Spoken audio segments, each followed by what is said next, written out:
नमस्कार दोस्तों, स्वागत है आप सभी का YouTube चैनल लॉ इजी में। और जूरिस्प्रूडेंस लॉ का एक बहुत ही महत्वपूर्ण विषय है। जूरिस्प्रूडेंस जिसे हिंदी में विधि शास्त्र कहा जाता है। जूरिस्प्रूडेंस दो शब्दों से मिलकर बना है। जूरिस का मतलब होता है लॉ एंड प्रूडेंशिया मतलब नॉलेज। तो जूरिस्प्रूडेंस को नॉलेज ऑफ लॉ भी कहा जाता है।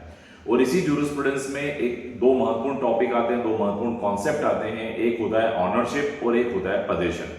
तो आज हम सभी लोग ऑनरशिप और पजेशन के बीच के डिफरेंस को समझेंगे।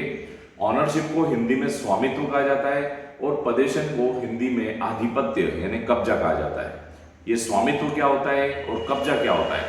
तो सबसे पहला पॉइंट बहुत ही इंपॉर्टेंट है कि प्रॉपर्टी से संबंध बनाने वाले दोनों शब्द हैं। It is a relationship between the person and property.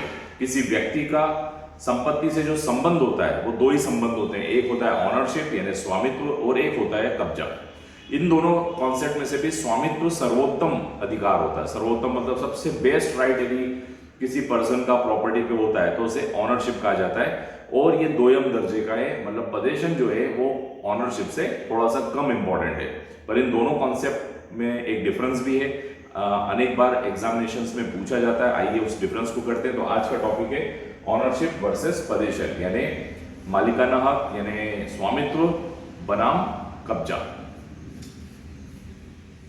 देखिए, ऑनरशिप एंड पजेशन के डिफरेंस की हम बात करें तो मैंने अभी आपको बताया कि ऑनरशिप जो होता है ये सर्वोत्तम अधिकार है, मतलब प्रॉपर्टी से संबंधित सबसे बड़ा अधिकार होता है ऑनरशिप। और इसी ऑनरशिप को कहा जाता है स्वामित्व। स्वामित्व नाम से स्पष्ट हो रहा है। स्वामित्व का मतलब होता है कि आपको टाइटल देता है। टाइटल का मतलब हो गया प्रॉपर्टी पे सबसे बड़ा अधिकार देता है। और पजेशन जो है इसको आधिपत्य कहा जाता है। आधिपत्य को ही सामान्य भाषा में कब्जा कहा जाता है यानी कब्जा। तो संपत्ति के यदि मान लीजिए आपके पास प्रॉपर्टी के दस्तावेज है, एक आपने मकान खरीदा और उसकी रजिस्ट्री भी है तो आप उसके ऑनर हैं। और मान लीजिए आपने मकान तो खरीद लिया लेकिन अभी तक आपको रजिस्ट्री नहीं मिली और पुराने व्यक्ति के ही नाम से है, तो अभी आपका उस मकान पे कब्जा है लेकिन अभी तक आप उसके मालिक कानून की नजर में नहीं बने। तो दोनों में अंतर होता है।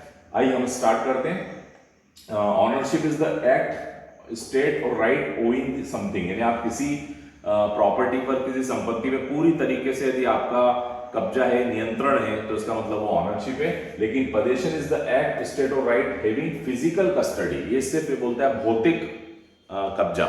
यदि आपका भौतिक कब्जा है, कंट्रोलिंग समथिंग, सिर्फ आप उसको नियंत्रण कर रहे हैं, तो भौतिक कब्जा जो होता है वो पजेशन होता है। और ऑनरशिप में देखें, ownership gives the right to possession. Ownership की वजह से आपको कब्जे का अधिकार मिल जाता है। ऑनरशिप वो है जो आपको कब्जे का अधिकार दे देती है, आधिपत्य का अधिकार देती है। लेकिन possession does not give the right to ownership. Possession जो है वो आपको स्वामित्व का अधिकार नहीं देता है। एक और इंपॉर्टेंट डिफरेंस देखें, ownership is always with the owner of the property. Ownership सदैव किसके साथ रहती है? ऑनर के साथ। जिसका नाम रजिस्टर्ड पेपर में, पंजीकृत दस्तावेजों में लिखा हुआ है, वही व्यक्ति उस संपत्ति का मालिक होगा हमेशा। लेकिन पजेशन कभी भी ट्रांसफर हो सकता है। Possession can be given to someone else. एक व्यक्ति भौतिक कब्जा किसी को भी दे देता है, तो जब प्रॉपर्टी का भौतिक कब्जा दे दिया जाता है तो पजेशन ट्रांसफर हो जाता है। इसके बाद हम पढ़ते हैं ownership can classified as the private. एक बार इसको हम थोड़ा सा जूम करके देखते हैं। यस, लास्ट पॉइंट हम देखते हैं कि ownership can be classified as the private and collective and common.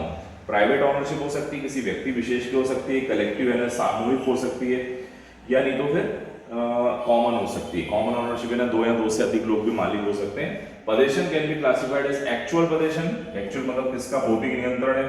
Constructive मतलब आणविक, यानी हम विविक्षित भी बोलते हैं, आणविक पजेशन। और एक क्रिमिनल मतलब किसी व्यक्ति ने अगेंस्ट द लॉ कब्जा कर रखा है। तो these are the difference between ownership and possession. I hope you enjoyed this lecture. Kindly subscribe YouTube channel Law Easy. Thank you so much.